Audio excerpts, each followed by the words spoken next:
Bonjour à tous, bienvenue sur ma chaîne Nature Audrey. Je vais vous parler aujourd'hui du syndrome prémenstruel. Messieurs, restez parce que ça va aussi vous intéresser. Plus vous allez comprendre votre compagne ou les femmes, plus ce sera facile pour elles aussi de vivre ce moment qui n'est pas toujours évident.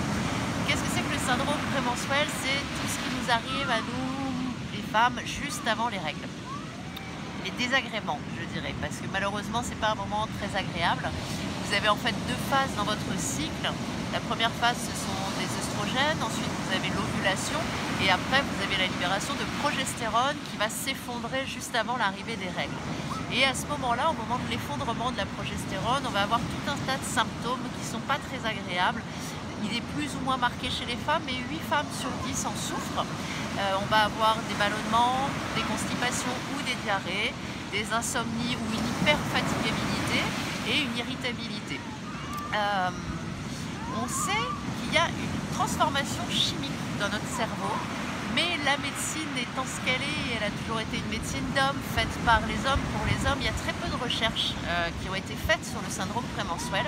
C'est en cours, il y a des chercheuses qui s'y mettent enfin et qui vont nous permettre de mieux comprendre. J'aime bien donner cette anecdote parce qu'aux États-Unis, une femme qui était justement au syndrome prémenstruel a roulé sur son compagnon sur un coup de colère et que lors du procès, elle a eu des circonstances atténuantes parce qu'elle était en syndrome prémenstruel. C'est-à-dire qu'on a vraiment conscience qu'il y a un mécanisme chimique dans le cerveau qui se passe, qui modifie notre comportement. Et c'est pas, comment dire, c'est important de comprendre qu'on n'y peut rien. C'est vraiment quelque chose qui va nous dépasser totalement et qui peut induire des comportements assez surprenants. On peut avoir envie de changer de voiture, de métier, de compagnon, d'enfant. Et puis dès que les règles arrivent, tout ça s'atténue et s'éteint. On a donc en explication, une des explications possibles, ce serait qu'en fait nos deux taux d'hormones, l'œstrogène et la progestérone, sont en fait pas sont décalés. C'est-à-dire que soit en première partie de cycle, on a un taux d'œstrogène beaucoup trop élevé, et lorsqu'on arrive dans la deuxième partie du cycle, en fait, l'effondrement va générer en fait une chimie un petit peu déstabilisée, où vous avez un taux d'œstrogène en première partie qui est très bien, et le taux de progestérone en deuxième partie qui est très bas. Donc ça, c'est une hyperœstrogénie, ce qu'on appelle relative. Donc la méthode en naturopathie, c'est toujours de remonter le taux de progestérone en deuxième partie de cycle, et ça, on le fait notamment avec de l'huile d'onagre sur au moins 3 cycles, et on va commencer à avoir des améliorations.